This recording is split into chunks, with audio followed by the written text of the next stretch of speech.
UGC net Saraswati academy में हाथी और माँ सभी स्टूडेंट को good afternoon. Paper 2 education PYQ start करती हूँ। देखिएगा आप सभी स्टूडेंट जानते हैं कि डेली ही पीवाईक्यू कराते हैं, ठीक है। टाइम कोई फिक्स नहीं है, ठीक है। तो आप सभी स्टूडेंट इस प्रकार से देख लिया करिए कि जैसे कि 2 दिन बाद, ठीक है, 2 दिन बाद आपको 2 क्लासेस मिल जाएंगे, ठीक है। तो 2 क्लासेस आप देख लिया करिए एक साथ में, ठीक है। ज़्यादा लॉन्ग तो होती नहीं है, 20 मिनट की, 12 मिनट की, 10 मिनट की होती है, ठीक है। तो आप 2 दिन बाद आप देख लिया करिए, ठीक है। और आपको ये बता दें कि जो है हमने आपको जो है 1 से जो है 9 यूनिट हमने कवर करा दी है कंप्लीट, ठीक है। तो ये यूनिट आप कवर कर सकते हो, डेली 1 यूनिट आप पढ़िएगा, ठीक है। 10 दिन में आप 10 यूनिट जो है समाप्त कर सकते हैं आप सभी स्टूडेंट, ठीक है। थोड़ा मेहनत कर लीजिए। ये मैंने जो क्लासेस करा रखी हैं, ठीक है। तो यदि आप जो है 10 की 10 यूनिट आप करके जाइएगा, 50 नंबर आपके फिक्स हैं, ठीक है। सॉरी 50 प्रश्न आपके जो है सही हो जाएंगे, मैं कहती हूँ, ठीक है। क्योंकि मैंने पूरा सिलेबस आपको कवर कराया है जितना जो है आपकी बुक्स में दिया हुआ है, ठीक है। तो बुक से ही आता है, थोड़ा अलग से आता है, और बुक बनी ही इसलिए होती है कि बुक से ही आएगा, ठीक है। इसलिए क्योंकि हम सभी को पता नहीं होता है, ठीक है। क्योंकि सिलेबस में बहुत कुछ होता है, हम सभी स्टूडेंट को पता नहीं होता है। तो ये नहीं भी आता है तब भी 50% तो आएगा ही आएगा, ठीक है। तो आप सभी स्टूडेंट जो है 10 यूनिट्स आप देख लीजिएगा, इंपॉर्टेंट है, हमने कराया है, ठीक है। 10 यूनिट चल रही है, ठीक है। तो यानी कि हम पढ़ा रहे हैं 10 यूनिट, तो 10 की 10 यूनिट आप देखिएगा। रोज़ आप 1 यूनिट खत्म करिएगा, पढ़िएगा। और ये जो थ्योरी क्लासेस कराती हूँ या जो भी क्लासेस कराती हूँ, ठीक है। जैसे थ्योरी क्लासेस की जो लॉन्ग वीडियो है, ठीक है, अपलोड करते हैं तो टाइम नहीं, तो मतलब टाइम मैनेज नहीं है, तो आप जब अपलोड करती हूँ तब आप ना देख करके उसको जो है आप 2 दिन बाद देखिए, 2 वीडियो हो जाएंगी, तो 2 वीडियो आप एक साथ देख लीजिए, इस प्रकार से देख सकते हो। बाकी अपना जो है रिवीजन करते रहो, जो आपके पास नोट्स उपलब्ध है उसको पढ़िए। जो भी आप पढ़ रहे हैं रिवीजन के तौर पे, जो आपके पास नोट्स या बुक्स है, जो कुछ भी है जिसमें आप कंफर्टेबल हो पढ़ने में, जो चीज़ जहाँ से वैसे पढ़िए, ठीक है। और अपना रिवीजन जरूर करिए, रिवीजन मोस्ट इंपॉर्टेंट है। और ये पीवाईक्यू भी करते रहिए, और ऐसे नहीं कि ऐसे ही पढ़ करके करते रहे, इसका प्रैक्टिस भी करिए कि कैसे हमको हल करना है पेपर टाइम में, ठीक है। और ये जो 10 यूनिट्स आप करिएगा, ठीक है, ये आपको बहुत हेल्प करेंगे एग्जाम में आपको, ठीक है। तो स्टार्ट करते हैं प्रश्न।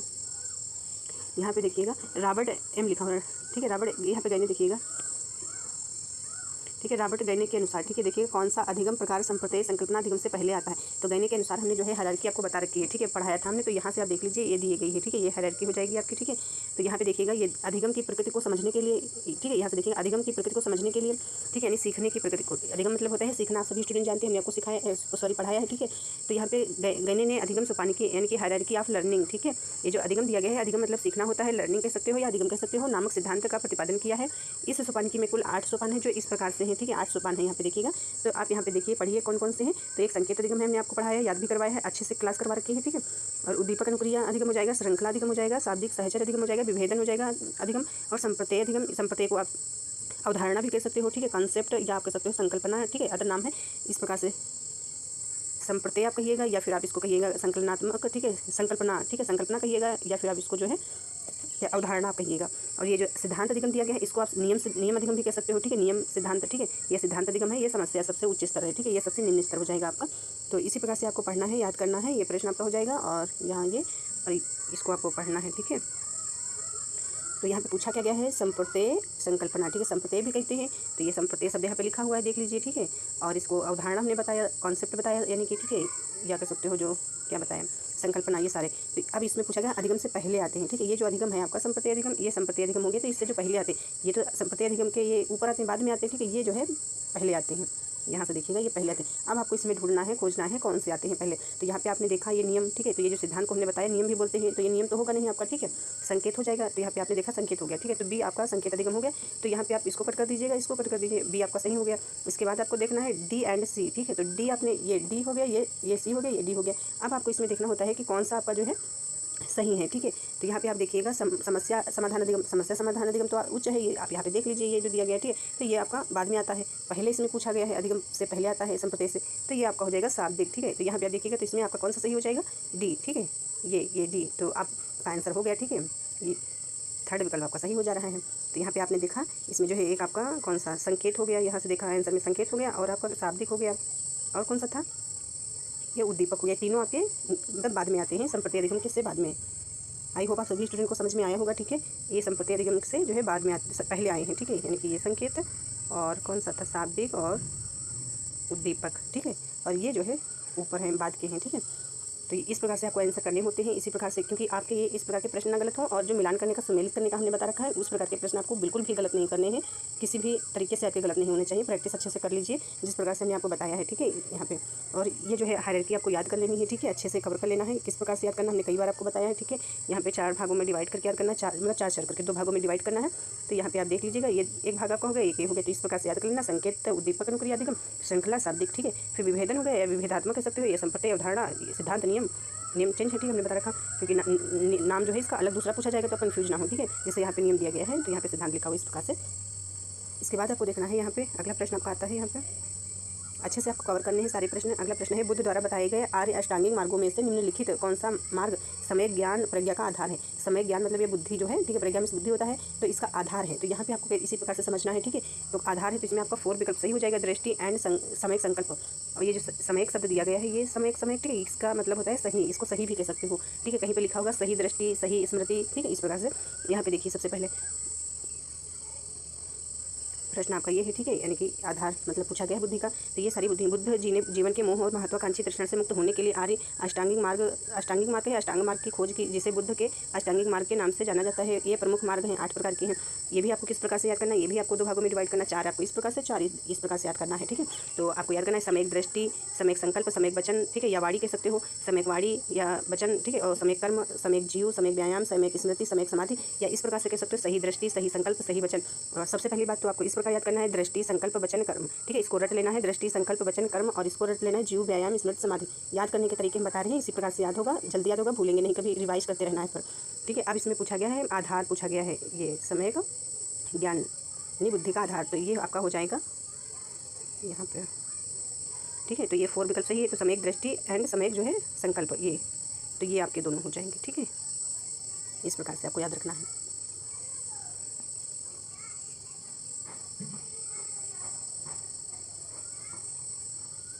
अगला प्रश्न आएगा, यहाँ पे देखिएगा, अगला प्रश्न है, एक शिक्षक सही मायने में तब तक नहीं सिखा सकता, यानी कि एक शिक्षक सही मायने में तब तक नहीं सिखा सकता है जब तक कि वह स्वयं नहीं सीख रहा हो, ठीक है। कहने का मतलब है जैसे हम आपको पढ़ा रहे हैं तो हम जब तक नहीं सीखेंगे तो आपको कैसे पढ़ाएंगे, ठीक है।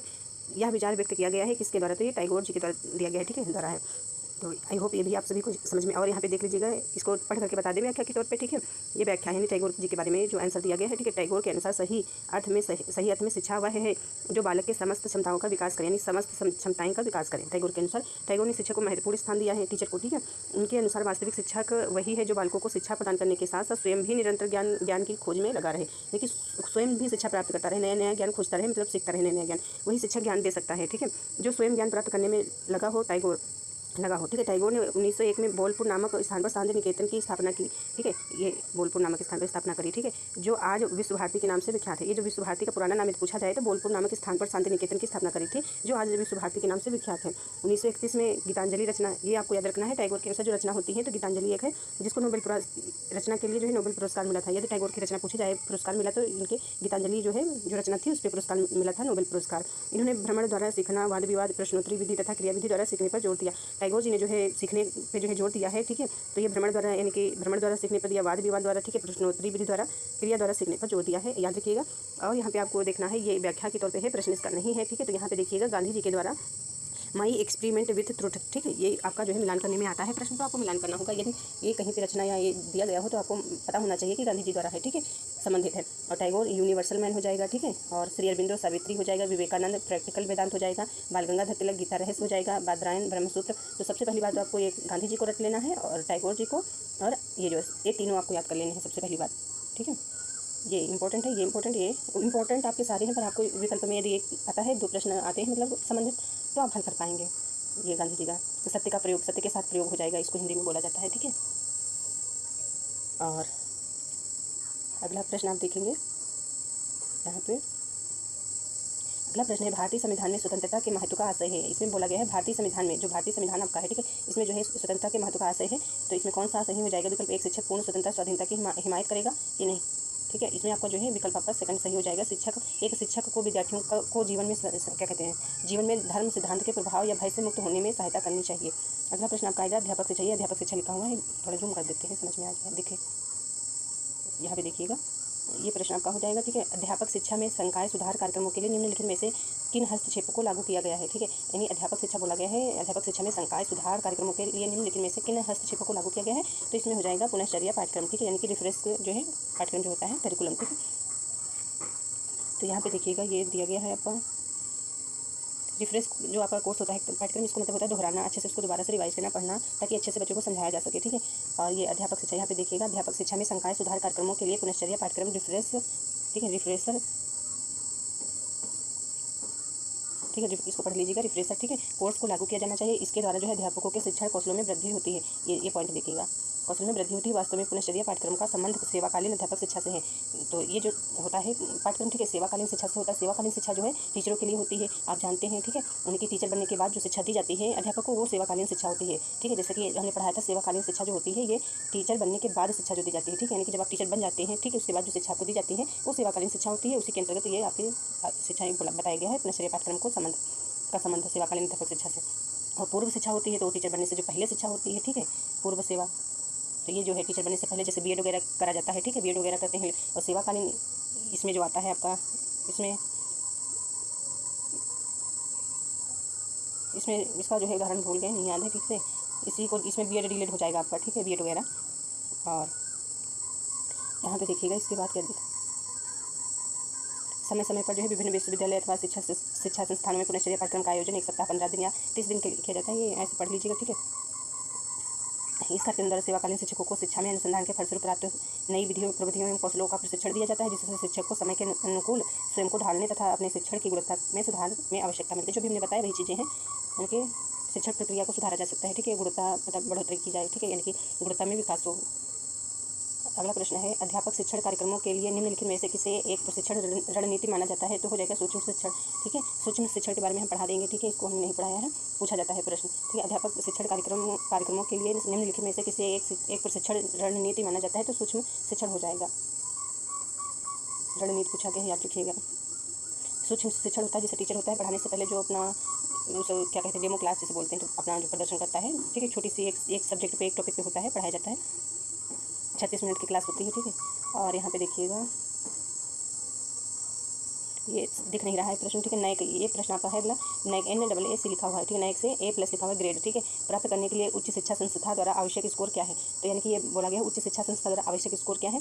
तो आपका ये सेकंड विकल्प सही हो जाएगा, 2 पॉइंट मतलब 26 से 3 पॉइंट जो है 50 हो जाएगा, ठीक है, ये आंसर है।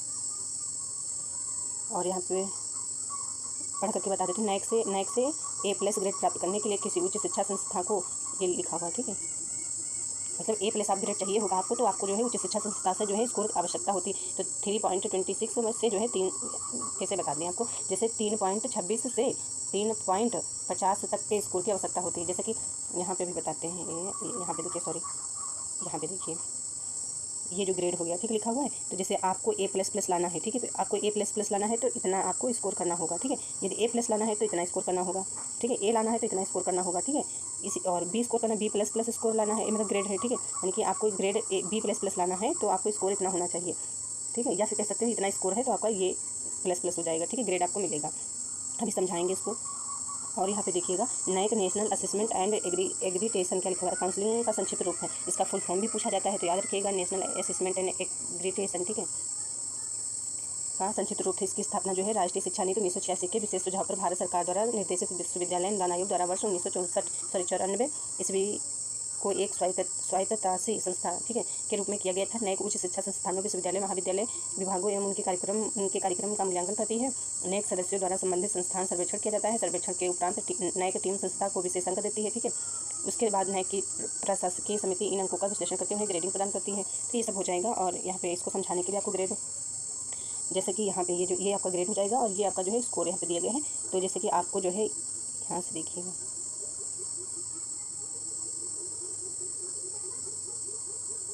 ठीक है, इस प्रकार से, और इसको यहाँ से, ठीक है, इस प्रकार से। तो आप सभी स्टूडेंट जानते हैं कि जैसे, और यहाँ पे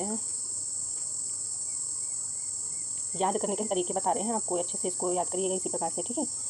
तो आप सबसे पहले तो जानिए, जैसे कि आपका जैसे इधर से सॉरी, यदि ग्रेड आपका पूछा जाए, ठीक है, जैसे कि ये संख्या आपकी जो है स्कोर दे दिया गया है, तो ये आपको बताना हो कि ये स्कोर है, तो आपका ग्रेड क्या हो सकता है। या फिर पूछा जाए B आपका ग्रेड है, ठीक है, तो आप B ग्रेड आप पाए हैं, तो मतलब इसका स्कोर क्या होगा, ठीक है, मतलब दोनों तरफ से प्रश्न पूछा जा सकता है, ठीक है। जैसे कि B ग्रेड हमने दे दिया, ठीक है, तो अब आपको जो है स्कोर कितना मिला है, मतलब आपको विकल्प में दिए होंगे, तो आपको बताना होगा कि B वाले बच्चों को इतना इतना स्कोर है, 4 विकल्प दिए होंगे। या फिर आपसे पूछा जा सकता है कि जैसे कि ये आपका स्कोर दिया होगा, ठीक है, स्कोर जैसे 0.2 0.1 ऐसे करके दिया होगा, और इधर इस तरफ आपको साइड में जो है विकल्प दिए होंगे कि A होगा प्लस या B+ होगा या सिर्फ B होगा, ठीक है, या फिर A होगा या D होगा, कौन सा होगा, तो इस प्रकार से दिए होंगे। तो आपको कन्फ्यूज नहीं होना है, याद करने का तरीका हम बता दे रहे हैं, ठीक है। तो यहाँ पे देखिए इस प्रकार से, तो आपको इसको जो है 2 भागों में आपने डिवाइड कर लिया, ठीक है। अब आपको जैसे कि यहाँ पे अब यहाँ पे आपने देखा, ठीक है, 2 भागों में आपने डिवाइड करा, तो यहाँ पे ए दिया, बी है दिया गया है, बी हो गया, बी प्लस हो गया, बी प्लस प्लस हो गया। तो आपको याद रखना है, यहाँ पे संख्या आपको देखना है 2.1 से 2.50, ठीक है। फिर इसके बाद आपको देखना है इस तरीके से, ठीक है। और फिर यानी कि आपको ये याद रखना है 2 के बीच में ही आपका जो है स्कोर होगा, ठीक है। बी प्लस प्लस, तो इसमें जो है आपका स्कोर 2 से मतलब 3 के बीच में होगा। यहाँ पे देखिए 3, ठीक है, तो 3 के बीच में होगा। 2 से आपको रट लेना है कि आपको कन्फ्यूजन नहीं होना चाहिए। 2 से 3 के बीच में ही आपका बी प्लस वाला जो है बी प्लस प्लस स्कोर होगा, ठीक है, ग्रेड के अंतर्गत।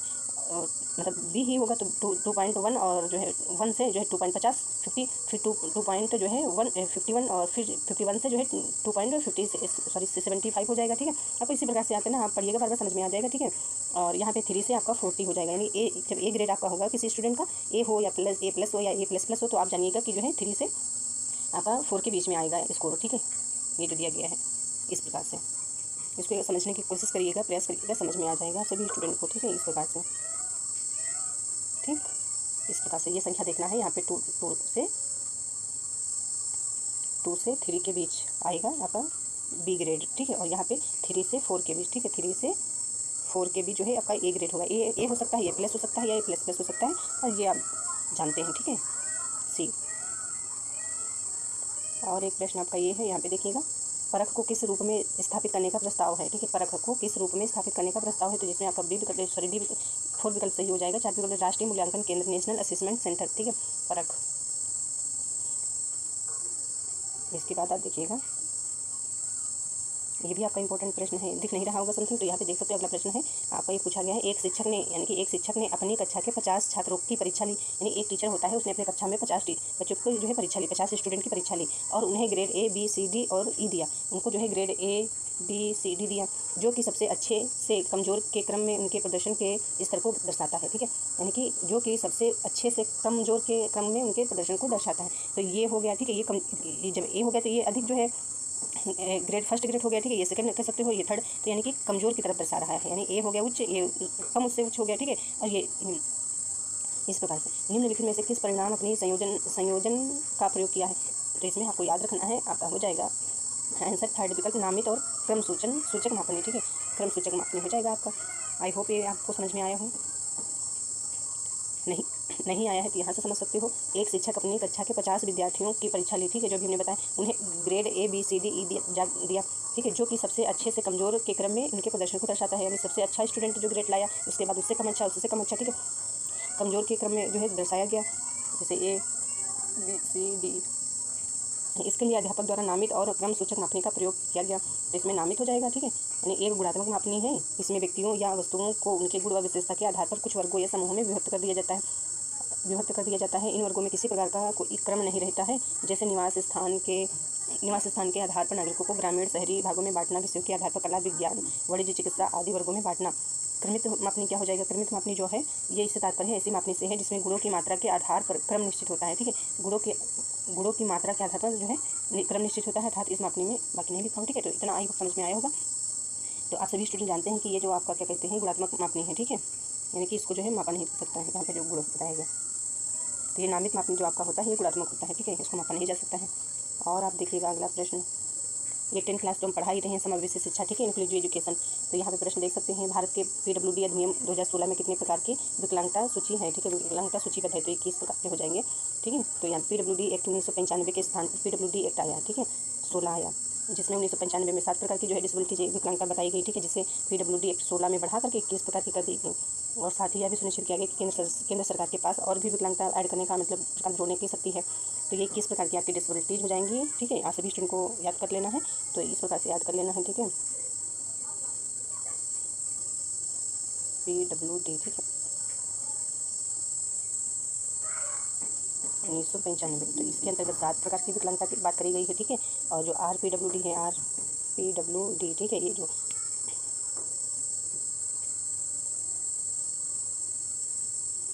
ठीक है 16, इसमें जो है 21 प्रकार की बात करी गई है, 21 प्रकार की डिसेबिलिटी जहाँ पे लिखी हुई है, बाकी सेम यही 7 होती हैं, इसमें 14 जोड़ दी जाती है तो 21 हो जाती है, ठीक है। और आपको याद रखना है, जैसे कि ये पी लिखा हो तो ये जो पी है तो इसका मतलब हो जाएगा जैसे कि PWD, तो निःशक्त व्यक्ति अधिनियम बोला जाता है, ठीक है, ये जो है 1995, तो निःशक्त व्यक्ति अधिनियम कह सकते हो 1995, या आप कह सकते हो क्या कहते हैं उसको विकलांगता, या फिर मतलब दिव्यांगजन कह सकते हो, ठीक है। और ये अधिकार राइट, ठीक है, राइट में अधिकार जो वाला होगा, ठीक है, यानी कि कहते हैं राष्ट्रीय निःशक्त अधिनियम, ठीक है, या कह सकते हो मतलब दिव्यांगजन जो है अधिकार अधिनियम, ठीक है, इस प्रकार से आप कह सकते हो दिव्यांगजन जो है अधिकार अधिनियम, ये अधिकार आपको याद रखना है, राष्ट्रीय कह सकते हो निःशक्त जो है राष्ट्रीय अधिनियम 2016 मैंने क्लास में करा रखा, क्लास में आप पढ़ लीजिएगा, समझ में आ जाएगा, जो नहीं समझ में आया होगा, ठीक है। तो आई होप आप सभी स्टूडेंट को समझ में आया होगा। और इसमें जो है आपके 2-3 ये रक्त से संबंधित बताई गई हैं कि ये रक्त से संबंधित आपकी जो है विकलांगताएँ हैं, ठीक है, यानी कि जो है डिसेबिलिटीज़ हैं बोला गया है। तो आई होप आप सभी स्टूडेंट को समझ लेना है, ठीक है। थैंक यू, मिलते हैं अगले क्लास में।